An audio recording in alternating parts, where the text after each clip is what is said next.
Bismillah. Adrien observait les étendues sans fin du Pacifique, l'esprit vagabond.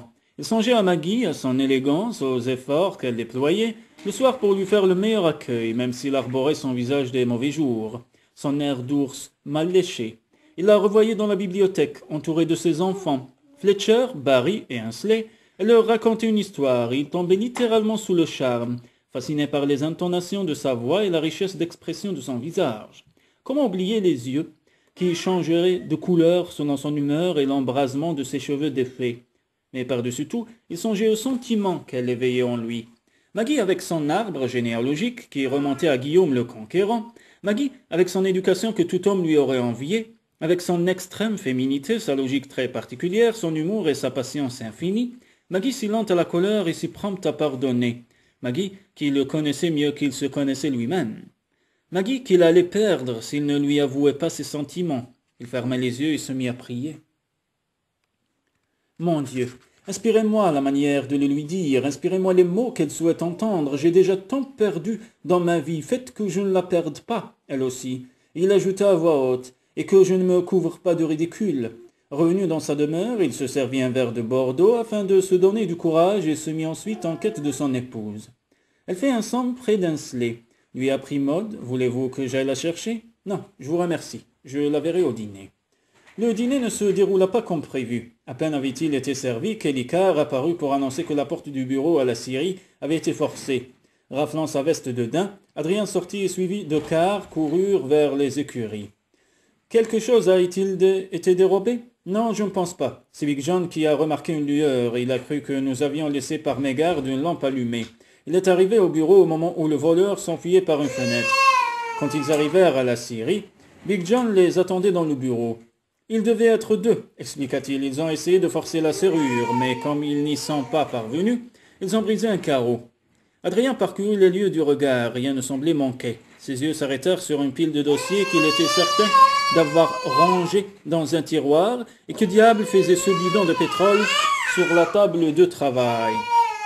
Bon sang, murmura-t-il, ils avaient l'intention de brûler tous nos dossiers et le bureau avec, renchérit Big John.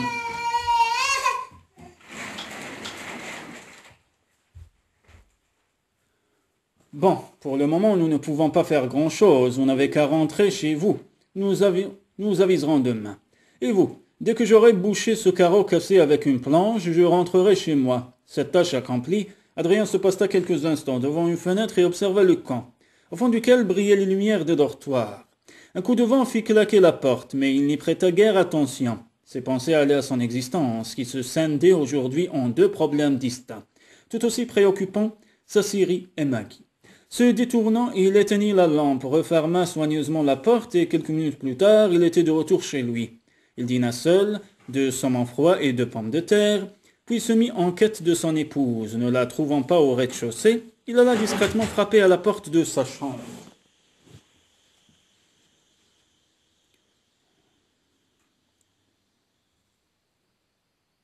Malgré plusieurs tentatives, il n'obtint pas de réponse. Aucune importance, entre et réveille-la, s'il le faut. Mais tu dois lui parler. Elle a besoin de sommeil. Hésiterais-tu encore? Non, je lui parlerai demain matin. Il se détourna et gagna sa chambre d'un pas lourd. Les événements du lendemain devaient se graver dans la mémoire d'Adrien pour le restant de sa vie. Le soleil était à peine levé que deux nouvelles lui parvinrent coup sur coup. Premièrement, un bateau était à quai pour 2 jours qui assurerait la correspondance avec le Clipper en partance pour l'Europe, 6 jours plus tard, de San Francisco. Deuxièmement, Clyde Bishop, l'homme chargé de surveiller les agissements de Greenwood, avait été découvert la gorge tranchée. Maggie était entrée dans la cuisine en écoutant Elikar. Elle comprit que le temps des grandes décisions était venu. Elle se détourna et reprit le chemin de sa chambre, dont elle referma la porte avec soin. Quelques minutes plus tard, elle l'entendit frapper. « Maggie, puis-je entrer ?» fit la voix de son mari. De l'autre côté de la porte, la jeune femme croisa nerveusement les bras. Adrien ne frappa ni ne l'appela une seconde fois. Essuyant les larmes de son visage, elle alla vers son lit et commença à y empiler ses effets. Elle tira ses malles avec l'impression de les avoir déballés quelques jours auparavant. Elle qui avait mis tous ses espoirs dans cette venue en Californie. Elle devait à présent partir, caressant son étole de martre. Elle se demanda ce qui se serait passé si elle avait ouvert la porte. Et ce qu'aurait dit Adrian en la voyant faire ses bagages. Non, c'est mieux ainsi, songea-t-elle. Autant ne rien dire et le mettre devant le fait accompli. Il n'empêche que tu n'es pas aussi forte que tu le prétends, Maggie. Sinon tu aurais ouvert cette porte et tu lui aurais fait part de ta décision de partir.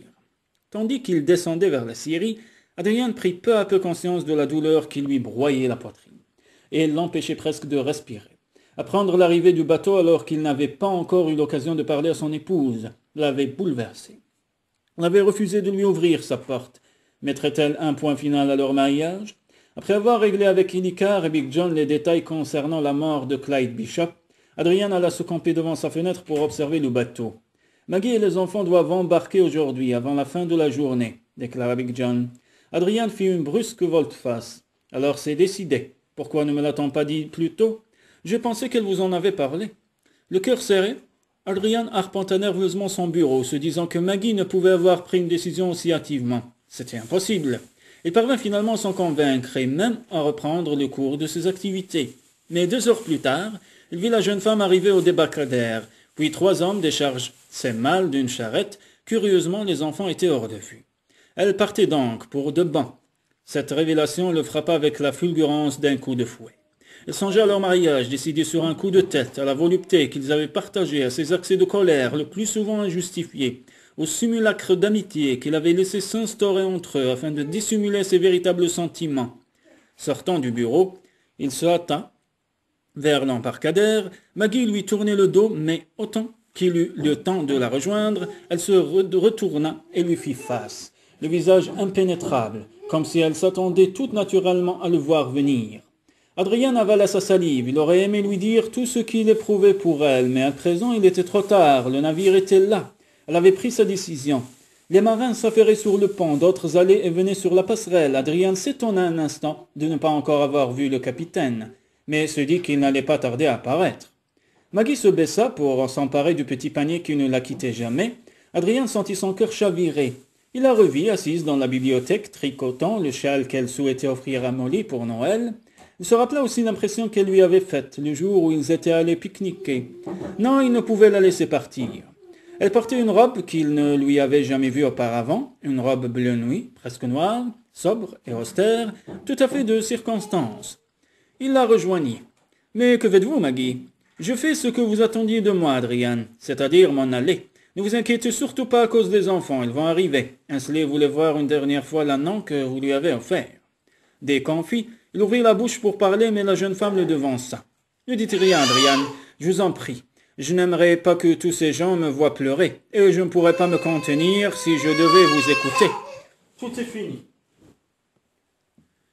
Vous avez eu ce que vous vouliez, alors de grâce, laissez-moi le peu qu'il me reste de dignité, conclut-elle en se détournant.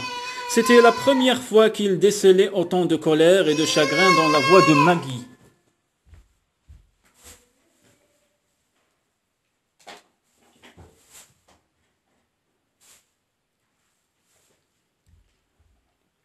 J'avais espéré. Elle fit brusquement volte-face. Vous espériez quoi? Que je parte le sourire aux lèvres, que je vous remercie de nous avoir rejetés. Vous aurez voulu que nous nous quittions bons amis, je suppose? Eh bien, il n'en est pas question. Maggie, ne soyez pas fâchée. Ne m'appelez pas comme cela. Vous ignorez le sens de ce mot. Vous êtes aveugle, Adrien, aveugle et idiot. Pourquoi a-t-il fallu que je me prenne d'un homme aussi borné que vous?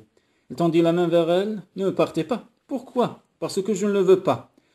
Elle haussa les épaules d'un air méprisant. Demain, vous aurez changé d'avis. Adrien prit une profonde inspiration. C'était vraiment la plus pénible épreuve qu'il avait eu à surmonter de toute son existence. Maggie, je vous aime. Au moment même où il prononça ces mots, ce fut comme s'il se libérait d'un fardeau immense de doute et de frustration. Un boulet d'acier qu'il traînait à chaque pied depuis des années. Il vit le regard de la jeune femme se radoucir, sa colère fondre comme la neige au premier jour du printemps. Aimer et être aimé. Existe-t-il plus grand bonheur en ce monde?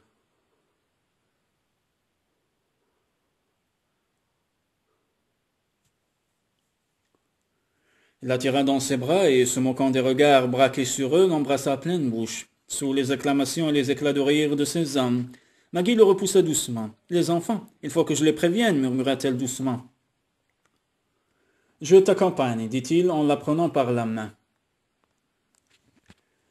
Non, je crois qu'il vaut mieux que je leur parle en premier. Ils sont plutôt furieux contre toi, tu sais. Il l'accompagna jusqu'au bureau, puis, sous le porche, la regarda traverser le camp, rejoindre Maud et les enfants qui, comme l'avait annoncé Maggie, faisaient plutôt grise mine à l'idée de s'en aller. Mais sachant que cela ne durerait pas, il s'abandonna à son bonheur. Il se sentait transporté, libéré. Il aurait marché sur les mains si on le lui avait demandé. Cette femme l'aimait et soudain tout lui semblait pour le mieux dans le meilleur des mondes. Il entra dans son bureau et, se servant une tasse de café, alla à la fenêtre pour observer le navire qui appareillait sans emporter sa précieuse épouse. 2 minutes plus tard, Maggie venait le rejoindre. Posant sa tasse sur l'appui de la fenêtre, il se glissa derrière elle pour l'envelopper de ses bras. « Veux-tu du café ?» proposa-t-il, le montant sur la tête de la jeune femme. « N'aurais-tu pas du thé par hasard ?»« Non, mais il y en aura dorénavant. » Elle ferma les yeux et, s'adossant contre lui, soupira. « Je t'aime. Et moi plus encore, je t'aime, Maggie. Je vous aime tous. Même Maud ?» se moqua-t-elle. « Surtout Maud, dit-il en l'attirant contre sa poitrine. Elle se blottit contre son mari en libérant un autre petit soupir. « On m'a appris la triste nouvelle au sujet de Clyde Bishop. Big John m'a dit que l'homme que vous soupçonnez est introuvable. En effet, il semble s'être volatilisé. Penses-tu qu'il soit mort ? J'en doute. Il sera plutôt allé faire son rapport aux 2 gredins qui l'ont envoyé ici. Je suis navré pour ce pauvre Clyde. C'était un brave homme. Il ne méritait pas de connaître une mort aussi affreuse. » En effet. L'arrivée d'Elicard l'interrompit. « Le feu !» cria-t-il. « Le feu a pris sur un tas de sciures, juste derrière la machine, et le vent a l'air de se lever. On ne sait pas encore si c'est le scierie ou bien la forge qui risque de flamber. » Adrian et Maggie se précipitèrent d'un même élan à l'extérieur déjà. Le ciel s'obscurcissait d'épaisses volutes de fumée noire. Adrian courut vers les hommes qui faisaient la chaîne pour asperger d'eau les bâtiments afin de les protéger des flammes. Mais le vent transportait des flamèches. De minces coulées de feu couraient sur l'herbe sèche, dévalaient les pentes en direction des entrepôts et des dortoirs.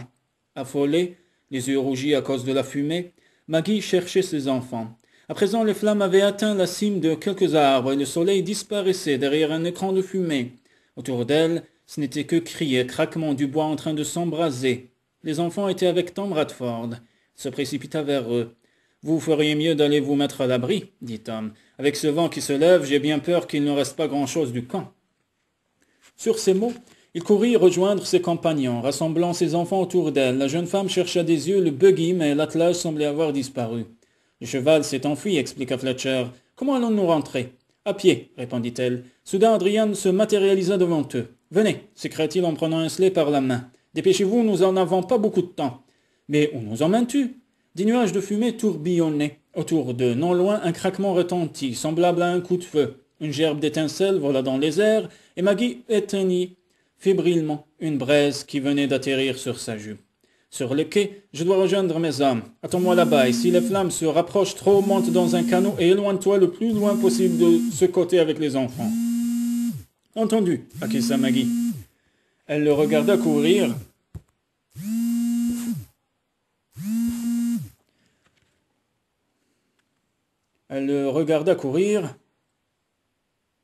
Vers le foyer principal, mais les caprices du vent avaient propagé les flammes aux 4 coins du camp. « Allons, dit-elle à Fletcher en prenant Barry par la main. Elle tendit machinalement l'autre main à Ainsley, sauf qu'Ainsley n'était plus là.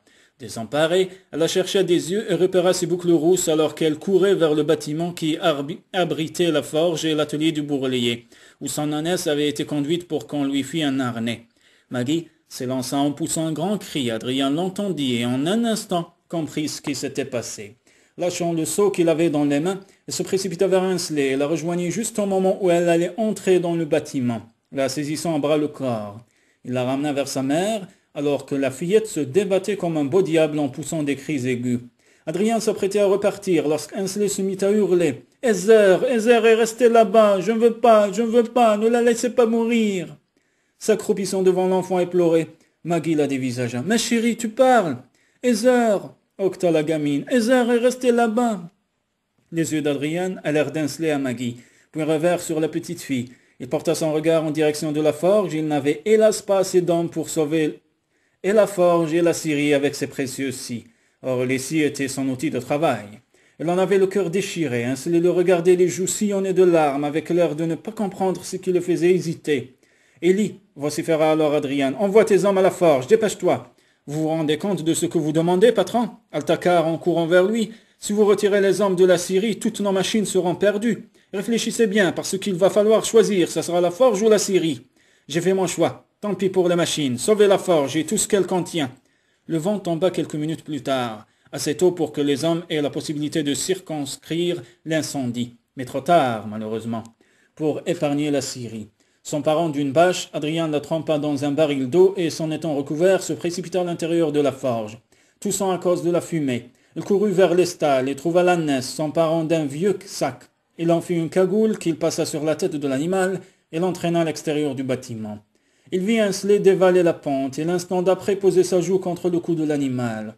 Heather fit entendre son abominable braillement. « Elle est contente, dit Barry. »« Non, elle veut que je vous dise merci, corrigea Ainsley. » Adrien en avait la gorge nouée d'émotion. Ne sachant comment réagir, elle croisa le regard de Maggie. « Pourquoi » demanda-t-elle en désignant la scierie, que les flammes étaient en train de dévorer. « Pourquoi avoir fait cela ?»« Je sais pas, » murmura-t-il. « C'est peut-être un coup de folie qui m'a pris, ou alors c'est parce que j'ai compris qu'il y a des choses plus importantes que l'argent dans la vie. » Des heures plus tard, après que les foyers d'incendie furent tout maîtrisés, Adrian regardait, avec Maggie et les enfants, ce qu'il subsistait de la California Mill and Lumbering Company. Peu de choses en vérité. Si l'on excluait la forge, l'atelier du bourrelier, les dortoirs et une partie des bureaux, l'infirmerie, la cantine, la scierie et les entrepôts n'étaient plus qu'un amas de décombres. Méconnaissables à cause de la suie qui maculait leurs visages, Big John et Licard vinrent se joindre au petit groupe. « Avez-vous trouvé quelque chose » interrogea Adrian. « Greenwood. Nous avons trouvé Greenwood, déclara Big John. « Où est-il » ? « Il est mort. » Adrian esquissa une grimace. « Nous ne saurons jamais qui est l'instigateur de tous ces sabotages. » « Nous le savons très bien. Au contraire, les deux tueurs étaient si pressés de filer qu'ils ne se sont pas assurés que Greenwood était mort. S'il ne lui restait pas longtemps à vivre, il a quand même eu le temps d'écrire 2 mots sur le sol avec son sang. »« Quels mots ?»« Incendie et Talbot. » »« Ce n'est pas une preuve suffisante pour traîner Pop et Talbot devant les tribunaux. »« Pourquoi pas ?» intervint Ellie. « Nous avons des tas de témoins qui ont vu Greenwood ou l'élément qu'il a écrit. »« Oui, mais ce sont tous nos ouvriers. De plus, nous n'avons rien qui établisse un lien entre Greenwood et l'entreprise de Pop et Talbot, objecta Adrian. « Je ne suis pas de cet avis, répliqua Big John en tirant un petit carnet noir de la poche de son veston. Greenwood tenait une comptabilité très précise des sommes que lui versaient Pop et Talbot. Regardez, vous voyez, tout y est inscrit. Les dates, les montants, jusqu'à la somme qu'il a reçue pas plus tard que la semaine dernière, alors qu'il était censé travailler pour nous. Je vais mettre ce précieux carnet dans le coffre de mon bureau. » Big John poussa un soupir. « À part votre maison, on dirait qu'il ne vous reste plus grand-chose. »« Je ne dirais pas cela, » rétorqua Adrian en plongeant son regard dans celui de Maggie. « Je n'ai toujours pas compris pourquoi vous avez préféré sauver la forge au lieu de la scierie, » fit observer Licard, sans voir l'œillade complice qu'échangeaient Big John et Adrian, surtout qu'en empêchant le feu de prendre à la scierie, certains entrepôts auraient été épargnés. Adrian ne répondit pas, se bornant à regarder tour à tour Big John, Licard et Maggie. Il vit cette dernière confier les enfants à Maud, puis s'éloigner avec Molly, venu à la rescousse, armé d'une pharmacie pour prodiguer les premiers soins aux blessés. Se demander si, au cours de cette funeste journée, il n'avait pas gagné davantage qu'il n'avait perdu. Il avait Maggie et les enfants, cela lui suffisait amplement. Il sourit, et sans quitter sa femme des yeux, dit à l'intention de Big John et des Licard, « N'avez-vous jamais possédé un trésor qui vaille la peine que tout le reste soit sacrifié ?» Les mains enfoncées dans les poches, le visage luisant de sueur et noir de suie, il déambula à travers les cendres fumantes. Arrivé devant la scierie, il s'immobilisa et, à la surprise générale, partit d'un grand éclat de rire.